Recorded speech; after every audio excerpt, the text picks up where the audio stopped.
오늘 모신 분들 차례로 소개해드리겠습니다. 방학진 민족문제연구소 기획실장, 후사과 유지 세종대 교수, 김성신 출판평론가 세 분 모셨습니다. 안녕하세요. 안녕하십니까. 예, 나와주셔서 감사드리고요.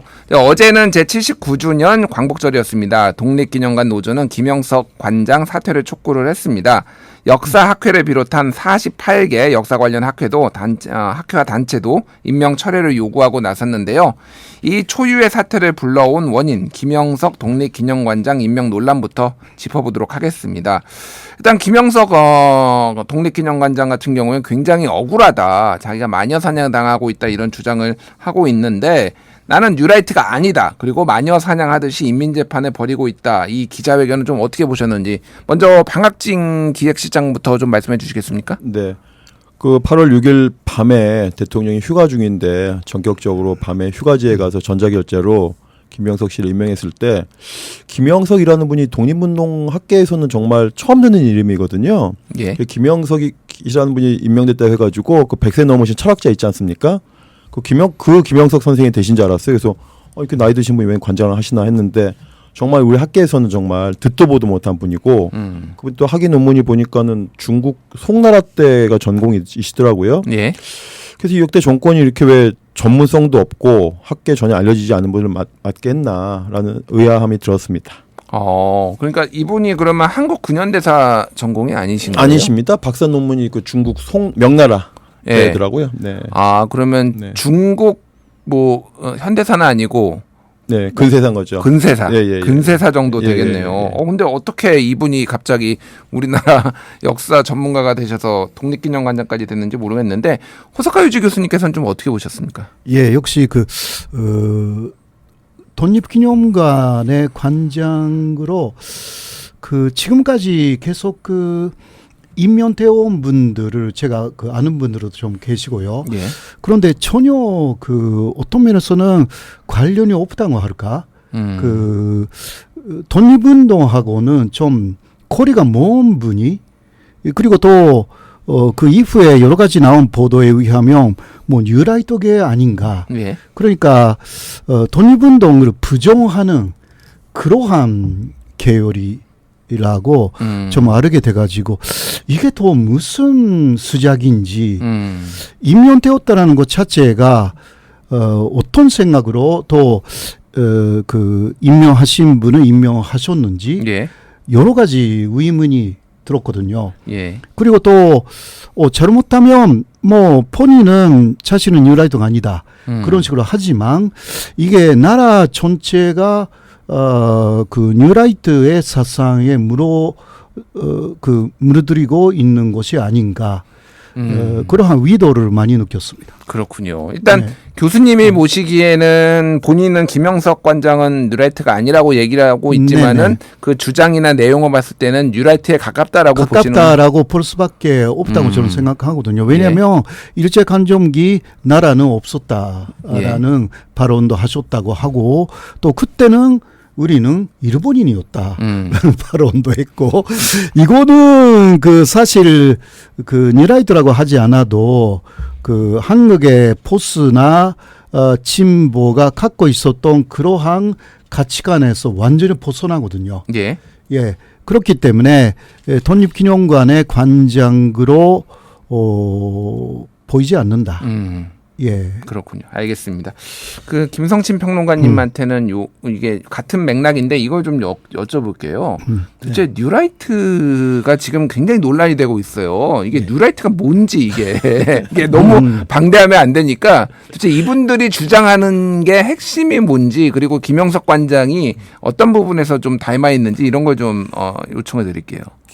사실 이게 학문적으로 엄정하게 검증 들어가야 된다 그러면 굉장히 방대한 얘기가 되겠지만 예. 사실 이번에 나는 뉴라이트가 아니다 이렇게 이제 이야기를 하는데 내 책을 읽어봐라 이렇게 얘기를 했잖아요. 예? 그러니까 뉴라이트가 무슨 피트니스 클럽 이런 회원 명부가 있는 것도 아니고 그러니까 지금 말씀하신 것처럼 정확한 개념 규정이 있는 것도 아니거든요. 예. 그러니까 일종의 상식처럼 통용이 되고 있는 거죠. 이러이러한 부류의 이야기를 하고 있는 사람들이 그렇게 분류가 되고 있는 거잖아요. 그러니까 상식을 가진 대중들이 편의상 그렇게 분류를 하는데 그게 이제 내가 아니다라고 얘기를 하면 즉시 아닌 게 돼야 되는가라는 생각부터 들고 또 뭐 많은 사람들이 자신의 책을 보고 그렇게 실제로 읽고 그렇게 분류하고 있다라면 사람들이 책을 오해하고 있다라고 얘기할 것이 아니라 책을 잘못 쓴 거죠. 그렇게 되면. 예. 아이러니컬합니다. 사실 이 뉴라이트는 대한우익이었던 거죠. 예. 그래서 뭐 뉴라이트 그러면 상대되는 게 올드라이트라고 할 수 있는데 우리나라에 이제 들어오는 과정들 이게 이제 사실 우리나라만의 문제가 아니라 뭐 레이건 시절부터 만들어져서 일종의 신우익, 뭐 네오 우익 뭐 이런 방식으로 이제 얘기가 만들어지는데 가령 우리나라에서는 올드라이트들이 정치적으로는 뭐 반공, 예. 반공 보수 이러한 부분들을 스탠스로 만들었다라면 여기서 좀 더 그 다양한 이념 체제를 짓는 그래서 대기업의 어떤 관치 경제라든지 또 정부가 시장에 개입하는 것들에 대해서도 그 목적이 뭐 빈곤과 실업 같은 자본주의의 폐단을 어느 정도 완화해서 민중의 불만이나 자본주의 체제 자체를 위협하는 것을 예방하자 이런 것들이 원래 뉴라이트가 처음 출발할 때의 시작이었거든요. 예. 근데 지금 보면 내가 뉴라이트 인사 아니다라는 발언 자체도 되게 아이러니컬하잖아요. 그러니까 말하자면 이 대한우익 이런 개념이 아니라 어느 시점부터 한국에서는 그냥 뉴라이트가 일종의 극우 뭐 이런 어떤 일반적인 사람들이 갖고 있는 역사인식이라든지 상식을 벗어나는 정도의 이야기를 하고 있는 사람들을 통칭하게 되는 용어로 지금 이제 변질돼 가고 있는데 예. 이제 이런 것들을 좀 이번 기회에 좀 우리가 좀 정리해 볼 필요도 있지 않나라는 생각이 듭니다. 알겠습니다. 방학진 기획실장님은 조금 이 뉴라이트 쪽 사람들하고도 뭐라고 해야 되나 이제 싸우면서 뭔가 이게 이해도가 좀 높아지셨을 것 같아요. 네. 그러니까 이게 저도 좀 궁금합니다. 이게 보통 이제 뉴라이트에 기원을 하면은 보통 일반적으로 이제 정치의 전면에 나서게 된 경우는 이명박 정부 때부터다라고 저는 알고 있고 그리고 또 이제 소위 말해서 이제 좌파 쪽에서 우파로 전향한 분들에서 상당히 많이 주장을 한다라는 것도 뭐 얘기는 저는 들었는데 좀 어떤 맥락들이 있을까요, 이게? 뉴라이트가 좀 가지가 다양해요. 아. 옛날에 그 이명박 대통령이 이제 대통령 후보가 됐을 때 거기 김진홍 목사를 시작으로 해서 뉴라이트가 만들어졌는데 그때는 서로 뉴라이트라고 나왔거든요. 그때 붐이 일었죠. 그래서 거의 이제 이명박 대통령 당선에 뭐 거의 1등 공신이라고 할 정도인데 쉽게 말하면 올드라이트가 하도 반공 메카시만 얘기하니까 예. 젊은이들에게 뭐 소구력이 없는 거거든요. 그러니까 우리는 다르다. 다르다라고 출발했는데 어떻게 보면 아까 말씀하신 것처럼 올드라이트보다 더 반공주의를 이제 이야기하고 있는데 하도 다양한 계열인데 지금의 이제 뉴라이트는 어떤 모습이냐면은 혐중을 또 기반으로 한 혐중. 중국은 난 싫다. 그런 혐중이라고 하는 게 그냥 단순히 어떤 일반 국민들 젊은이들의 어떤 선호의 문제가 아니라 그 현 정권 이명박 박근혜 정권 또 일관되게 주장하는 그런 혐중인데 이것은 단순히 개인의 문제가 아니라 미국의 동북아 전략이거든요. 예. 여기에 이제 기인하고 있는 것이 아니라 문제이고 또 하나 이제 식민지 근대화론인데 식민지 근대화론은 이영훈이라든지 안병직 이런 분들은 뭐 학계에서 경제사학 하는 분들이 그 숫자에 약한 역사학자들하고 논쟁 많이 했습니다. 그래서 뭐 우리가 통계를 보자. 좋은 뜻으로 출발했는데 나중에 그것이 결국은 뭐냐면 제국주의를 옹호하는 걸로 간다는 거죠. 기본적으로 한 대 때리나 두 대 때렸냐 가지고 얘기할 수 있습니다. 그리고 전기 고문했냐 물 고문했냐 얘기할 수 있어요. 근데 근본적으로 제국주의는 그 식민지를 지배하려고 왔지 좋은 영향을 주려고 온 게 아니거든요. 예. 근데 통계에 빠지다 보니까 마치 일제 식민 지배가 옹호화되는 걸로 가는 거예요. 그러니까 이 두 가지 정치적인 문제와 그 학문적인 문제가 잘못 결합되면서 이것이 하나의 큰 트렌드가 돼버렸는데 이분들이 기본적으로 학문의 자유, 표현의 자유 이야기하면서 우리는 연구일다, 연구자들이다라고 하면서 학문 시장에 뛰어들었는데 근데 결국 그 결과는 뭐냐면은 그들이 만든 교과서 교과서가 학교 현장에서 채택률이 0%였어요. 수많은 학교에서 한두 개 학교만 채택됐거든요. 네. 거의 0%에 가깝게. 그러니까 학교 현장에서 이분들의 어떤 주장이 거의 채택이 되지 않았고 공론장에서 K협회가 있거든요. 그게 지금 벌써 10년 전 이야기 아니겠습니까? 예. 그런데 지금 이분들이 K협회 당한 분들이 물건은 그대로인데 유통기한 썩은 물건이라고 다 판정이 됐는데 포장 가리만 해가지고 다시 문제는 학문의 장이 아니라 정치 영역으로 들어왔다는 게 더 문제죠. 그러니까 공론장에서 이미 실패한 문제들이 윤석열 정권의 권력의 힘에 힘입어서 이제 각종 역사 기관장이 돼가지고 그 주장을 하고 있으니까 이제 우리가 세금 들여가지고 그 주장을 듣게 되는 상황이 돼버린 거죠. 그렇군요.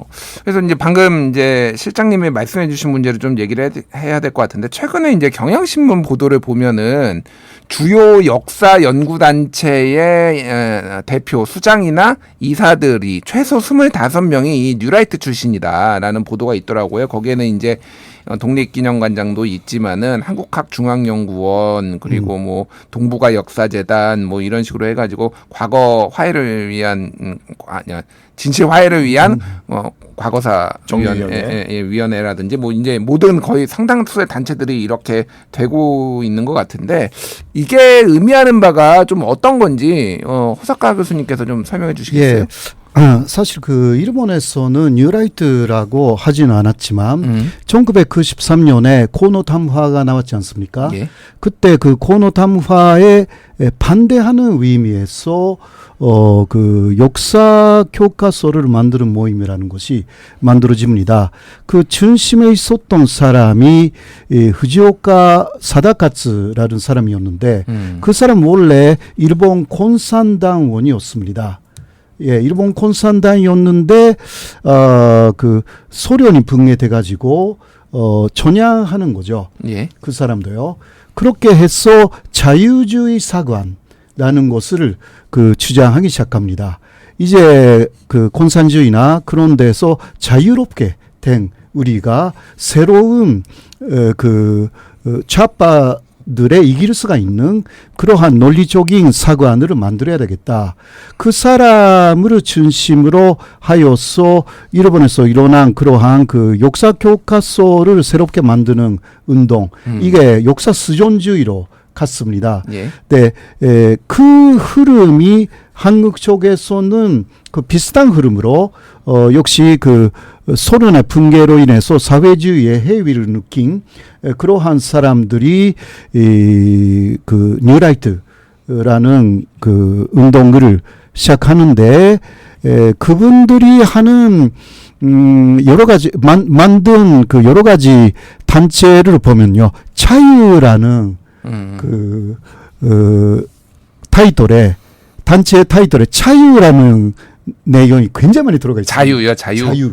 윤석열 대통령도 그러니까 자유를 예. 3.1절에 경축사의 네네. 기념식에서 이제 33번 말씀하시고 그랬는데. 네네. 예. 그러니까 요새는 뭐 윤 대통령이 그 말을 많이 안 쓰지만 예. 원래는 자유라는 것이 그 하나의 중심적인 그 이념이라고 할 수가 있고요. 그 일본도 그렇고 그리고 한국의 뉴라이트도 바로 자유라는 것이 중심에 있습니다. 그래서 뭐 자유에는 여러 가지 뜻이 있는데요. 일본 식민지 지배가 잘못되었다라는 그러한 사상에서 자유가 되어야 된다. 예. 라든가 그것이 뭐 식민지 근대화론으로 가고 그리고 또 독립운동가들이 다 옳았다. 그러한 생각에서도 자유롭게 돼야 되고 결국은 김근 선생님도 테러리스트가 아니었는가 예. 라든가 혹은 그 일본의 지배는 합법이었던 거 아닌가 라든가 지금까지 있었던 그 뭐 우리가 알고 있는 역사관을 완전히 반대로 말하기 시작합니다. 이게 그 현재 그러니까 일제강점기는 합법이고 오히려 독립운동가들이 다 위법적인 활동을 한 거 아니냐. 예. 이런 식으로 지금 주장하는 분들이 사실 뉴라이트라고 할 수가 있는 거거든요. 뭐 여러 가지 여러 칼레가 있다 하더라도 특징적인 것은 바로 일본이 옳았다라는 이야기라는 것이고 반공 친미 이거는 기본적인 포스의 개념이잖아요. 예. 거기에 플러스 친일 그리고 일본이 옳다 이런 것이 사실 핵심인데 예. 그것을 반공하고 친미로 포장하고 있다. 저는 그렇게 보고 있거든요. 그렇게 보시는군요. 네. 그러니까 예, 아까 이제 서정가에 이제 테러리스트 김구라는 책이 나온다라는 얘기를 하셨는데 이건 김성신 평론가님께 여쭤볼게요. 네. 이런 책이 나온 적이 있었나요? 과거에 지금 테러리스트 김구라는 책이 나왔는데 이게 지금 그 낙성대 경제연구소 네. 이쪽에 계셨던 분이 지금 쓴 책이거든요. 네. 그러니까 김구 선생은 독립운동가가 아니라 테러리스트로 이제 규정을 하는 건데 네. 이게 좀 궁금합니다. 예. 네. 그러니까 창의성 면에서는 점수를 줄 수도 있겠다라는 아, 창의성이요? 예, 예. 지금까지 반어법으로 이제 말씀하신 것 같은데. 예, 네, 예. 해방 이후에 뭐 김구라는 인물을 이런 방식으로 이렇게 언급하고 출판물까지 낸 경우는 이제 없었다고 보이는데요. 이 저자인 정한기 씨는 2019년에 이 출간됐던 반일 종족주의 이제 공동 저자이기도 하죠. 그래서 그 책이 이제 출간 당시에 일제 강점기 강제동원 또 위안부의 강제성 이런 것들까지도 다 부정을 했고 식민지 근대화론을 이제 옹호하는 주장을 담아서 그 당시로서도 굉장히 논란이 됐죠. 그러니까 책이 많이 판매가 되기는 했지만 또 그만큼 소란스럽게 우리 사회를 만든 그런 책이기도 합니다. 이 정안기 씨죠. 그러니까 인터넷 포털 사이트에 이제 자기 신의 책 소개를 먼저 했어요. 예. 그걸 보면 이렇게 이야기를 합니다. 세계적 테러리스트와 대한민국 국부라는 환상적 부조화에 대한 비판적 성찰과 백범 김구라는 거대 신화의 탈신화에 도전하는 학술 연구다. 이렇게 자신의 책을 일단 소개를 했고요. 이렇게 학술 연구인 점을 내세웠지만 출판사 서평이라든지 또 이 그 정 씨의 과거의 발언들 이런 것들을 보면 종합해 보면 이 편향된 역사 의식이 이제 담겨 있다 이런 비판이 나오거든요. 그러니까 뭐 학술적 연구라는 것들을 빙자를 해서 굉장히 잘게 뭐 여러 가지 것들을 입증하고 자르고 뭐 이래서 이게 맞지 않니? 이게 뭐 이건 논리적이지 않니? 이렇게 얘기를 하게 되면 제가 다른 예를 하나 들어보면 뭐 예를 들자면 이순신 장군이 그 왜군에 맞서서 이제 싸우지 않으셨습니까? 근데 왜군을 지나치게 많이 학살했다. 그러면 연쇄살인마 아니야? 이렇게 묻는 것도 그냥 이렇게 잘라서 보면 그 논리적으로는 뭐 그렇게 얘기를 할 수도 있겠죠. 근데 이순신도 연쇄살인마다. 그러니까 네. 뭐 우리 평론가님이 주장하는 게 아니라 뭐 그런 식으로 일본에서는 뭐 이를테면은 뭐 비정한 네. 사이코패스다 뭐 이렇게 뭐 주장할 수도 있는 그렇죠. 거죠. 근데 그러니까. 그걸 예. 한국인이 이 주장을 한다? 먼저 주장을 한다? 이건 굉장히 심각한 문제, 반사회적인 그런 문제 제기가 아닌가라는 생각이 듭니다. 알겠습니다. 진짜 문제는 이런 겁니다. 이게 뭐 국내에서는 뭐 그렇다고 하더라도 이게 지금 반일종족주의도 일본에 번역돼서 수출됐거든요. 예, 그래서- 40만 부 정도 팔렸어요. 예. 일본에서. 한국에서는 40만 부. 40만 부가 일본에서 40만 부. 일본에서 더 많이 팔렸어요. 예. 네. 문해 춘추사가 낸 것도 네. 그 영향이 좀 있었습니다. 아, 그렇군요. 그런데 한국에서 이런 것들이 이제 되는 거죠. 그러니까 한국 교보문고에서 종합 베스트셀러 뭐 이런 데 이제 순위가 올라가고 심지어는 우리 지금 방송에서도 언급하잖아요. 이게 예. 국경을 넘어가면 평화방송에서도 그 언급이 된 그런 아주 유명한 저술이다. 이렇게 이제 광고가 되지 않겠습니까? 이렇게 되면 일본인들이 오판할 수 있죠. 한국인들의 기본적인 정서가 어떻게 바뀌었다. 뭐 이런 식으로 오판하게 되면 예. 앞으로 외교 관계라든지 이런 부분들에서 한국이 장기적으로 여러 가지 면에서 손해를 볼 수 있는 뭐 이런 위험성들이 있다고 봐요. 일본에서 예. 그러니까 반일 존족주의라는 책이 번역으로 나왔을 때 예. 역시 이용훈 씨라든가 이런 분이 그 일본의 예를 들면 상계신문의 인터뷰에 응해가지고 자신들이 책을 그 함께 내므로 인해서 한국 안에서 굉장히 많은 그 지금까지의 산식이 깨졌다. 이런 식으로도 이야기를 했거든요. 예. 전혀 깨지지 않았는데 한국 안에서 지금까지의 여러 가지 담론이 그 반일 존족주의의 우리 초자들에 의해서 많이 바뀌고 있다. 이런 식으로도 일본에서도 인터뷰를 하니까 일본 사람들은 잘 모르잖아요. 그런 예. 거. 그리고 한국이 바뀌고 있네. 그런 식으로도 그 생각을 하는 분들이 더 나타나는 것입니다. 그렇군요. 실제로. 그러니까 제가 이제 궁금한 건 그런 거예요. 그러니까 이제 보수 진영에서 뭐 모든 보수가 그런 건 아니지만 일단은 이제 보수의 어떤 뿌리를 이제 이승만 대통령으로부터 찾는 분들이 꽤 있잖아요. 건국의 아버지다. 그래서 뭐 그거는 저는 그럴 수 있다라고 봅니다. 뭐 그 관점에서 뭐 독재를 하긴 했지만은 어쨌든 뭐 이제 보수 우파가 이제 이렇게 뭐 이제 북한하고 맞서가지고 남한 단독 정부도 수립을 했다라는 뭐 그런 관점을 할 수는 있는데 왜 꼭 김구와 임시정부를 깎아내려야 되는 거죠. 저는 그러니까 이게 잘 이해가 안 돼요. 그러니까 그 실장님은 이거는 어떻게 보십니까?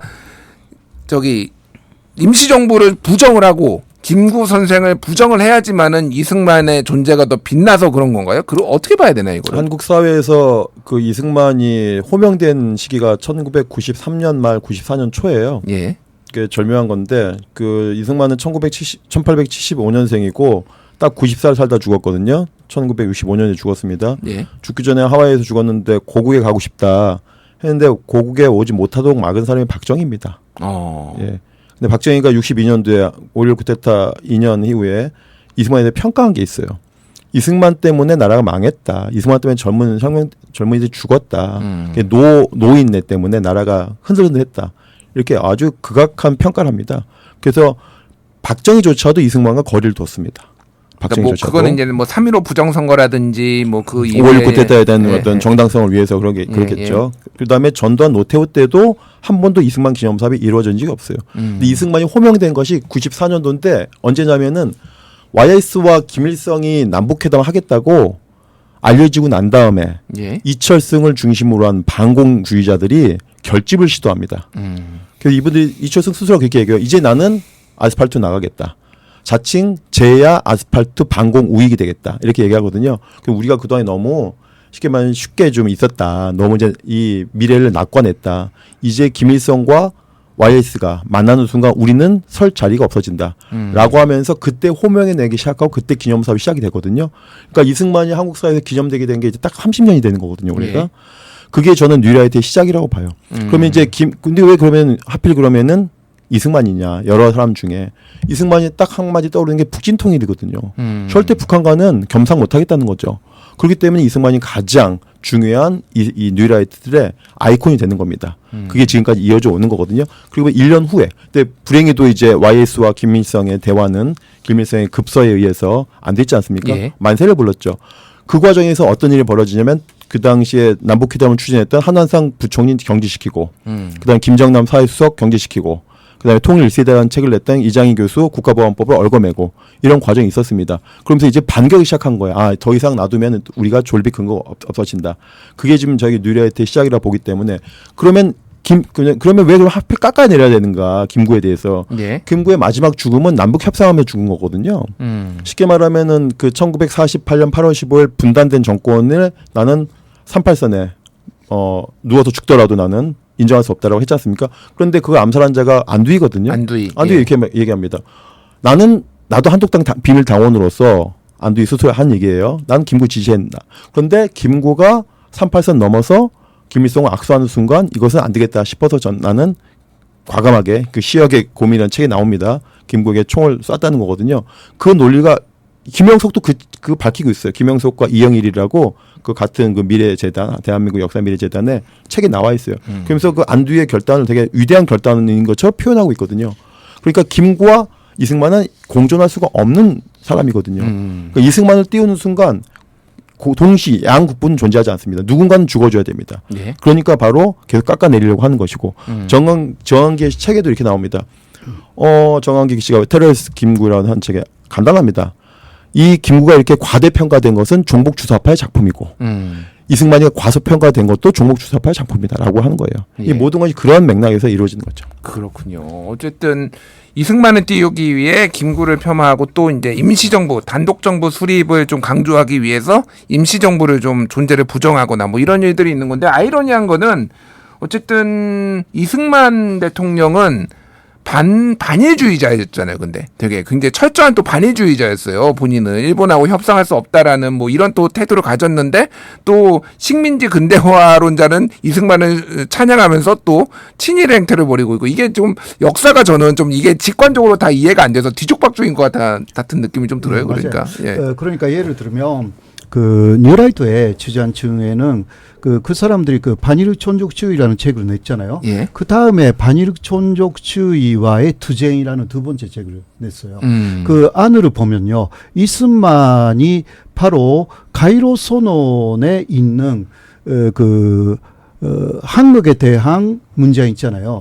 그러니까 노예산 때에 놓여져 있는 한국을 적당한 시기에 해방시켜서 독립시킨다라는 그 합의가 가이로 선언에 그러니까 처칠, 루즈벨트, 찬제스에 의해서 이루어졌지 않습니까? 네, 이것을 그 현재까지 그 역사학계에서는 찬제스에게 김구가 말해서 만들어진 내용이다. 이런 식으로 되어 있었어요. 그런데 그 뉴라이트 쪽의 분들이 그것은 아니다. 미국 쪽에서 그 바로 이승만이 그 루즈벨트에게 한 이야기가 그런 식으로 가서 코리아 그러니까 한국을 시켜야 된다라는 카이로 선언에 용료로 된 것이다라는 내용을 또 그 논문이나 그런 데서 발표하기 시작했어요. 그 예. 사람들이. 그런데 여기서 제가 말하고 싶은 것은 그 이스만이 이렇게 말했다라는 거죠. 그 막 카이로 선언을 보면요. 노예 상태에 놓여져 있는 한국이에요. 그러니까 한국이 노예였다. 일본에. 예. 그러니까 지금 그 뉴라이트는 오히려 일본 시대가 좋았다는 식으로 그 일제 강점기는 합법이었다는 식으로 이야기를 하지만 바로 이스만은 그런 주장을 한 적이 없고 예. 오히려 그러니까 그러한 이스만을 왜 주대하려고 하는가? 이거는 이스만을 그냥 이용하려고 하는 것뿐이 아닌가?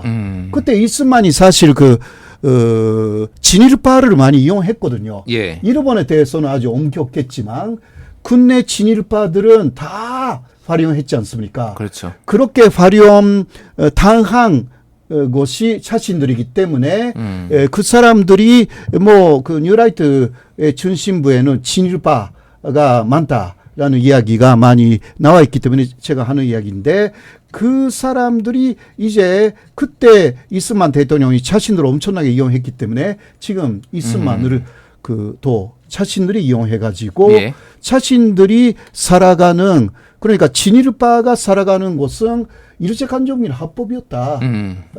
그리고 식민지 군대 활용 이거는 옳았다. 일본이 옳은 것을 했다. 그러니까 우리 그 조선들이 진일파라고 해도 이것은 오히려 독립운동가 이상으로 굉장히 그 명예스러운 것이었다라는 식으로 대한민국의 역사를 완전히 뒤집어 놓을 생각으로 이게 장기 계획으로 지금 그 뉴라이트라는 분들이 계속 계획을 세우고 있는 것이 아닌가. 알겠습니다. 이런 식으로 좀 보입니다. 예. 제가 8월 13일에 이제 읽은 경향신문 사설이 저는 꼭 소개를 시켜드리고 싶은데 이게 굉장히 뭐 당연한 거지만 인상 깊었습니다. 이제 경향신문이 이제 사설에서 정리를 한 것을 이제 좀 소개시켜드리면은 첫 번째는 좌우를 떠나 독립운동가와 독립운동의 역사는 존중해야 한다. 그래 왔고 앞으로도 그래야 된다라는 게 첫 번째 원칙이었고 두 번째는 설사 근대화의 공이 있다고 하더라도 독재의 역사를 미화해서는 안 된다. 공은 공대로 과는 과대로 이제 평가를 해야 되는 건데 그런 과를 지금 없애려고 무리하게 뭔가가 일어나는 거 아니냐 이런 비판이었고 세 번째는 미래지향적 한일 관계를 위해서도 과거사에 대한 일본 정부의 진솔한 사과와 반성이 필요하다. 뭐 이런 세 가지 원칙을 얘기를 했는데 이게 이제 윤석열 정부에서 다 깨졌다라는 거거든요. 그거에 대해서 좀 얘기를 해봐야 될 것 같습니다. 그러니까 왜 윤석열 정부에서 이렇게 좀 논란이 많이 발생하는가 이런 좀 그 근본적인 의문점이 좀 있어요. 그러니까 이 친일 논란이 역대 어느 정부도 조금씩은 있었는데 왜냐면 이제 이게 어디까지를 이제 일본하고 이제 우리가 가깝게 지내고 어디까지 이제 좀 화해를 해야 되는 것인가에 대해서 관점들이 좀 다를 수가 있는데 유독 윤석열 정부에서 이렇게 좀 많이 벌어지고 있거든요. 특히 이제 최근에 있었던 거는 그 사도광산에 대해서 이제 우리나라가 유네스코 문화유산 세계문화유산에 이제 사도광산이 올라갔는데 한국이 만장일치이기 때문에 한국이 찬성을 하지 않으면은 반대를 하면 그러니까 이거는 올라갈 수가 없는 건데 아무것도 얻어내지 못하고 이렇게 됐단 말이에요. 이 문제를 좀 어떻게 봐야 되는지 일단은 이 사도광산이라는 게 역사적으로 일본인들한테는 역사적 가치가 있는 거라고 볼 수가 있는 건가요, 평론가님? 그 일본은 어쨌든 자신들의 그 제국주의 시절에 했던 만행들이라든지 뭐 이런 부분들을 가급적 여러 가지로 다 없애거나 지우거나 이러고 싶어 하지 않습니까? 가령 뭐 최근에도 보면 일본의 고등학생들이라든지 대학생들한테 그 제국주의 시대에 관한 이야기들 아주 상식적인 것들을 물어봐도 전혀 그런 일이 있었어요. 뭐 일본하고 한국하고 그러니까 일본하고 미국하고가 전쟁을 했었나요? 이 수준으로 알고 있을 정도로 그러면 교육 안 시킨다는 이야기지 않습니까? 예. 그러니까 거의 정책적으로 이런 일들은 이제 덮고 싶어 하는데, 그러니까 가령 유네스코의 뭐 문화유산이라든지 이런 것들로 등재가 되게 되고, 지금은 이제 이런 과정들을 놓고 보면 아무도 문제 삼고 있지 않다. 뭐 이런 식으로, 이게, 또 다른, 그러니까 미래의 하나의 근거로 사용하기 위한 그런 어떤 포석들을 계속 그런 방식으로 두고 있다라고도 볼 수 있겠죠. 네. 그렇군요. 그 실장님은 이 사태를 좀 어떻게 보셨나요? 이게 그러니까 외교부가 지금 거짓말했다 논란까지 있었잖아요. 일본한테 일본한테 이제 요청을 했다. 일본이 받아들였다. 이 강제성에 대해서 인정하는 걸로 얘기가 처음에 나왔는데 이제 민주당 이재정 의원이 이제 외교부 문서를 공개해서 받아보니까 일본에선 거부했다라는 거잖아요. 그럼 결국은 이제 거짓말 논란까지 있는 거고 왜 이렇게 굴욕적인 외교를 하고 있느냐 이런 비판이 나왔는데 왜 이유가 뭐라고 보십니까? 일단 유네스코가 만들어진 이유가 2차 세계대전 이후에 전쟁하지 말자는 거예요. 예. 기본적으로 이렇게 세계 문화유산, 교육 이렇게 하면서 우리가 공동의 문화유산이 있는데 이런 거 전쟁하면 다 없어지지 않냐. 유네스코 취지 자체가 평화거든요. 근데 군함도나 사도공사는 그거에 반하는 것에 등재된 건데 합의제인 거는 사실이긴 하죠. 2015년도에 군함도 등재됐을 때 대한민국에서는 그 공주, 백제, 고봉군이 동시에 등재됐거든요. 이번에 사조광산 등재됐으면서도 한국에서 뭔가 등재됐을 겁니다. 근데 그거를 이제 대한민국 정부가 홍보하기 민망하니까 지금 안 하고 있을 것 같은데 그 외교부에는 유네스코 과가 있거든요. 예. 그 한국 유네스코 위원회가 있고요. 그다음에 지금 문화재청에서 이름 바꾼 국가유산청에도 세계 문화유산 담당 팀이 있습니다. 이 세 기구가 유기적으로 움직였으면은 막을 수 있는 문제였거든요. 왜냐면은 그 유네스코 역사상 처음으로 2015년도에 군함도에다가 유네스코 찡을 주면서요 각주를 달았습니다. 그것도 유네스코 역사에 처음 있는 일이에요. 그것도 박근혜 정부가 안 하니까 민족문제 연구소를 비롯한 시민단체가 직접 독일까지 날아가가지고 사비들에서 날아가가지고 거기 오신 모든 위원들한테 설득을 했어요. 군함도가 그런 것이 아닙니다. 군함도가 이렇게 조선인 중국인들의 강제노동의 현장입니다. 그래서 유네스코 역사상 처음으로 주면서 찡을 주면서 각주에다 넣어라. 여기에는 조선인과 중국인들의 강제노동 현장이었다라고. 그거를 2년에 한 번씩 총회가 열렸는데요. 계속 확인하는데 계속 안 합니다. 지금 이분들이 일본인들이. 근데 문제는 이게 유네스코 페널티 조항이 없어요. 안 한다고 해서 찡을 뺏는 조항이 없어요. 그러다 보니까 그렇지만 이런 어떤 10년 전에 9년 전에 이런 교훈이 있으면은 지금 윤석열 정권에서 그런 교훈을 바탕으로 해서 계속 주장했으면 충분히 막을 수가 있었다. 그러니까 찡 주는 것을 계속 2년마다 미룰 수 있거든요. 그러니까 이번에 안 주면 2년이 또 우리가 시간을 버는 건데 이번에 가장 소극적으로 했기 때문에 담당 그 유네스코 담당자는 외교부 담당자는 사도공산 가보지도 않았다는 거 아닙니까? 지금 민족문제연구소는 사도공산 자비 들여가지고 1년에 2-3번씩도 가고 특히 사도공산에서 조선인 노동자 중에 충남 논산분들이 아주 많아요. 그래서 제가 논산까지 가가지고 구슬록지 다 받았거든요. 예. 몇 년 전부터. 그럼 이것만 활용했어도 이것만 잘 외국어로 5개 국어로 번역해가지고 총회장에 위원들에게 줬어도 충분히 막을 수 있는 기회가 많았다. 이게 1년 전부터 제가 자료집을 다 제출했거든요. 외교부 담당자들한테. 예. 전혀 활용 안 했습니다. 의지가 없었다고 봐야 되는 건가요? 그러면? 의지 0이죠.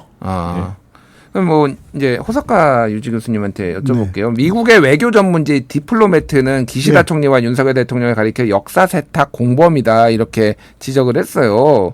그러니까 윤석열 대통령이 기시다 내각의 자국 역사를 세탁하는 과정에서 발견한 완벽한 공범 뭐 이런 표현이 있는데 그러니까 제가 궁금한 거는 의지가 전혀 없었다. 결국은 이거는 윤석열 대통령, 윤석열 정부의 어떤 기조하고도 맞물려 있다라고 볼 수밖에 없는 건데 윤석열 대통령은 왜 그러는 건가요? 제가 좀 너무 뭐 윤석열 대통령이라기보다 예. 윤석열 예. 총부인데 이거는 거의 무조건 일본하고는 협력한다.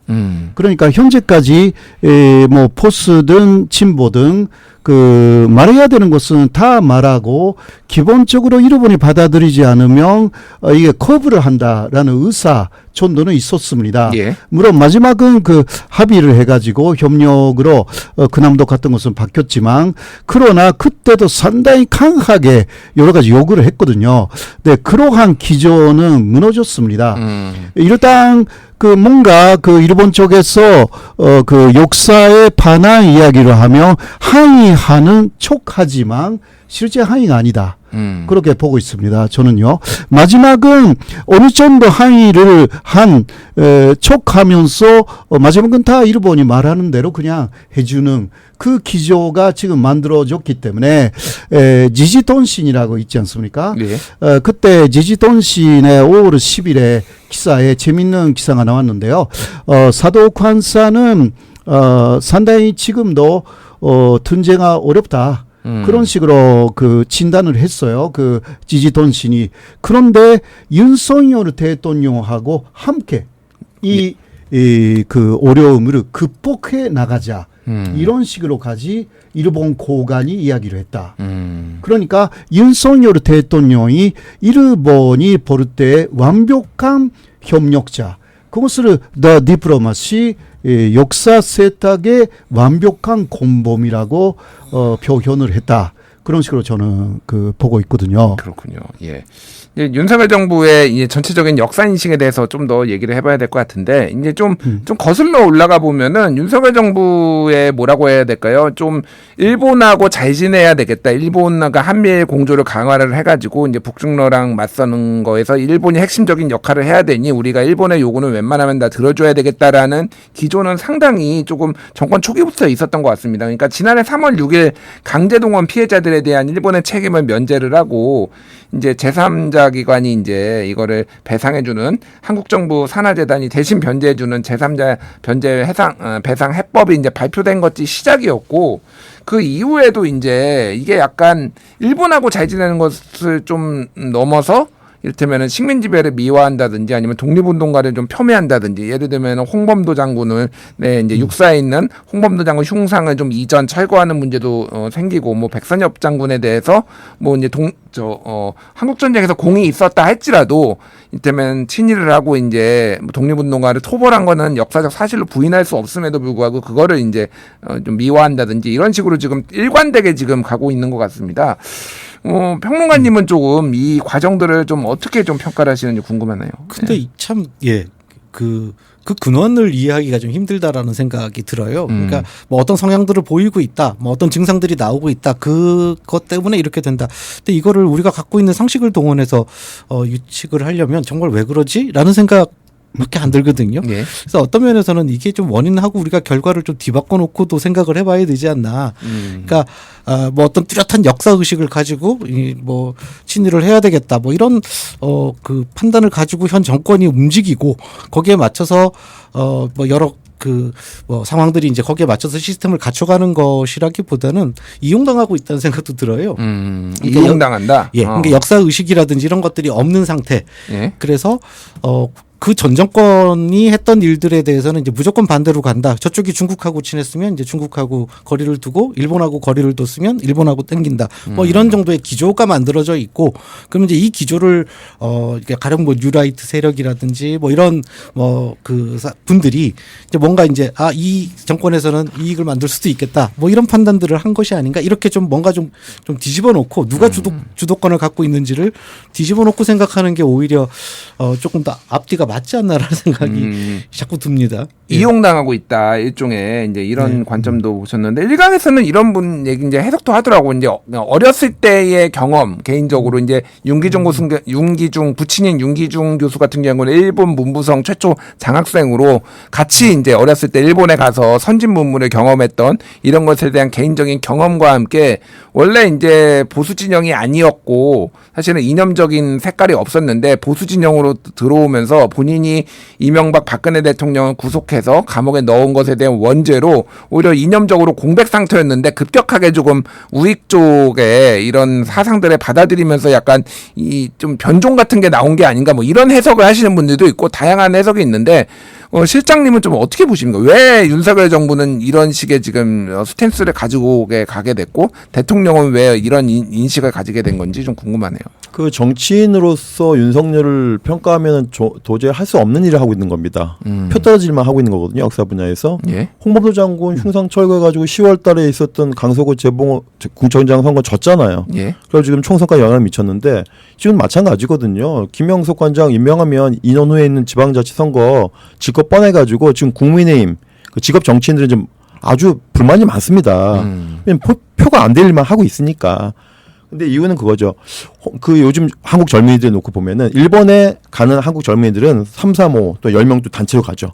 그럼 중국이나 블라디보스톡에 한국 젊은이들이 단체로 가는 경우는 거의 없습니다. 유일하게 가는 경우는 독립운동, 유적지, 답사밖에 없어요. 예. 그러니까 젊은이들은 기본적으로 개인적으로 보면 취향으로는 중국 음식 잘 맞지도 않고 상대적으로 일본보다 지저분하기도 하고 뭐 시끄럽기도 하고 잘 안 가긴 해요. 근데 가는 사람들은 독립운동 유적지밖에 없는데 그것조차도 가지 않게 하려고 하는 거죠. 그것은 윤석열 개인의 취향의 문제가 아니라 그 중국 봉쇄 정책인 거예요.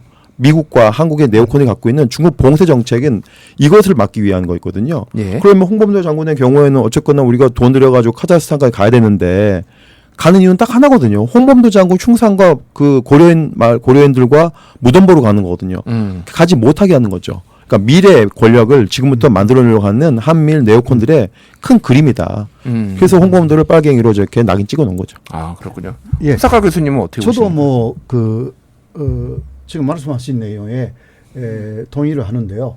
더 조금 말씀드리면 2006년에 예. 일본 내에 그 극우파들이 한국의 뉴라이트를 지원하자 그렇게 합의를 합니다. 사쿠라이 요시코라든가 일본에서의 중심적인 그 우파 여성 아이콘이거든요. 예. 그리고 거기에 한국 쪽에서도 협력하는 사람들이 굉장히 많이 나타납니다. JTBC라든가 MBC에서도 방송하기도 했고요. 이렇게 해서 한국의 우파하고 일본의 우파가 힘을 모읍니다. 예. 한국에 다시 한번 노무현 정권, 당시 노무현이었으니까 2006년 노무현 정권 같은 정권이 생기면 안 된다. 그러면 그 남북 통일로 가고 남북 화해로 가고 그다음 중국하고 하나가 돼가지고 일본을 공격할 것이다. 그렇기 때문에 일본의 극우파가 살아남기 위해서는 사실 그 반공이라는 그러니까 중국도 공산주의로 남았고 북한도 공산주의가 있다. 세계적으로 공산주의는 사라지고 있지만 그러나 동북아에서는 반공, 친미 이곳으로 계속 그 일본 극우파가 살아남을 수 있는 길이 있다. 그런데 노무현 같은 정권, 한국의 진보 정권이 그런 식으로 남북 화해로 간다면 일본의 사실상 그 사람들도 생존 전략이에요. 자신들의 소리자리가 없어진다.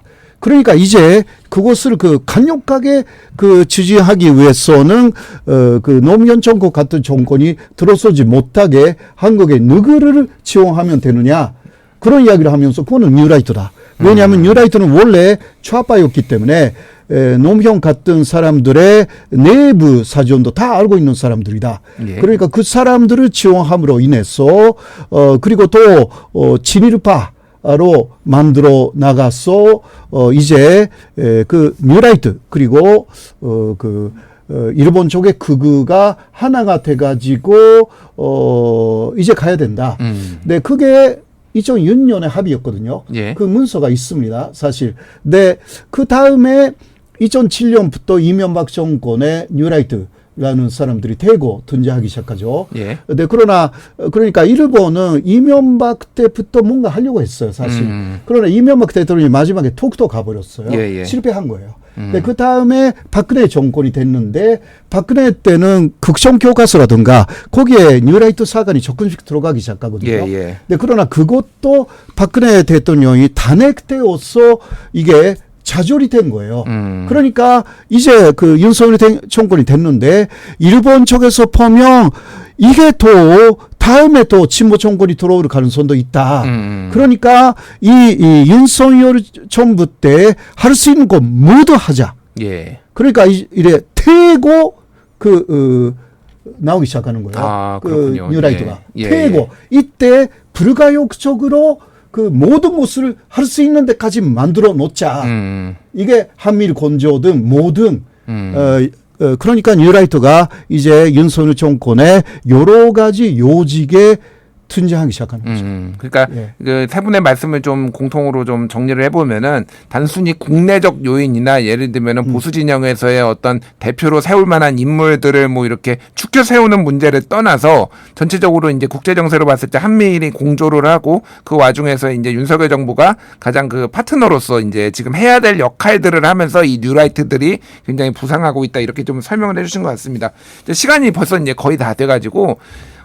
좀 세 분께 한번 좀 짧게씩 얘기를 들어봐야 될 것 같습니다. 일단은 뭐 상황이 이렇게 된 것 같아요. 그래서 우리가 보수 정부가 됐든 진보 정부가 됐든 가졌던 어떤 대합의 전제 아까 제가 말씀드렸던 그런 합의들 독립운동가는 존중을 하고 그리고 역사를 왜곡하거나 그러진 않는다. 뭐 그런 것들을 이제 우리가 했는데 이게 지금 깨진 거 아닌가. 우리가 국민들은 좀 어떻게 이거를 좀 바라봐야 될 것인가. 어떻게 대처해야 될 것인가 이런 말씀을 시간이 많지 않아서 1분 내외로 좀 짧게 좀 해주시면 좋겠습니다. 평론가님. 저는 이 말씀을 드리고 싶어요. 그러니까 이게 과연 보수인가? 라고 좀 의문을 가져봤으면 좋겠다는 생각이 들어요. 지금 뉴라이트 그 유지 교수님께서 얘기를 해주신 그런 맥락에서 봤을 때 지금 이런 지금 행보 또 논리 이런 것들을 펼치고 있을 때 과연 이걸 우리가 보수라고 불러줘야지 마땅한가? 우리가 좀 원칙을 생각해봤으면 좋겠어요. 그러니까 보수는 인간이 인간으로 살기 위해서 필요한 가치를 지키는 것을 의미하지 않습니까? 그러니까 그게 기득권이나 이익을 지키는 거하고는 다른 것이어야 되잖아요. 근데 사실 지금 진보로 분류될 수 있는 종류의 사람들이 주로 이런 관점의 이야기들을 하고 있습니다. 우리 사회에서. 그렇다면 이 사람들이 정상적이고 건강한 보수의 저는 스탠스가 맞다는 생각이 들고요. 그런데 이 사람들이 진보로 취급받다 보니까 그 반대쪽에 보수라는 자리가 남는데 이 자리에서 뭔가 진보와 차별되는 이야기들을 해야 된다는 말이죠. 이제 그러다 보니까 자꾸 이상한 이야기, 우리의 기본적인 또 건강한 상식들을 또 건강한 역사 의식들을 자꾸 왜곡시키는 이야기들이 거기서 발생하고 있는 것이 아닌가. 그리고 또 어그로라고 하죠. 뭔가 눈길을 끌어서 그거를 통해서 그 이익을 이제 끌고자 하는 것 같은데 이제 그런 부분들이 그 안에 그런 그 안에서 이렇게 그 발생하고 있는 것이 아닌가라는 생각이 듭니다. 네, 알겠습니다. 보수가 무엇인지 한번 생각해봐야 되는데 말씀해 주셨고요. 방학진 실장님 어떻게 말씀해 주시죠. 예. 네, 가치 판단, 사회적 문제 가치 판단에 충돌이 있으면은 그것을 판단하는 기준은 간단합니다. 그 나라 헌법을 보면 됩니다. 우리나라 헌법은 3.1운동으로 건립된 임시정부의 법통을 개선한다고 했고 불이해한간 사회민주이념 그리고 조국의 평화통일을 지향한다고 했습니다. 독립민주 평화통일 정신인데요. 이 현 정권은 이 3대 정신을 다 부정하고 있습니다. 김구 임시정부 독립운동 폄훼하고 있고요. 불이라고 했을 때 그 이승만 자유당 다시 살려내고 있고요. 북한 김정은 참수작전에서 없애야 된다고 있습니다. 우리 헌법 정신을 지키면서 삽시다. 알겠습니다. 예. 호사카 유지 교수님. 예, 이것은 그 일본하고 한국의 말하자면 우파라는 사람들이 자신들이 살아남기 위해서 또 자신들의 정권을 거의 반영구적으로 계속 집권하기 위해서 이제 뉴라이트라든가 그런 것을 그 100% 이용하고 지금 이 기회에 모든 것을 만들어 놓고 한국에서도 그 다음 정권도 역시 자신들의 유리한 정권을 창출하기 위해서 다른 것을 모두 말살하기 위한 그러한 작전을 펼치고 있다. 이거 한국하고 일본이 합동으로 거기에 배후에는 미국이 좀 들어가 있기는 하지만 그러나 저는 그렇게 보고 있습니다. 네. 알겠습니다.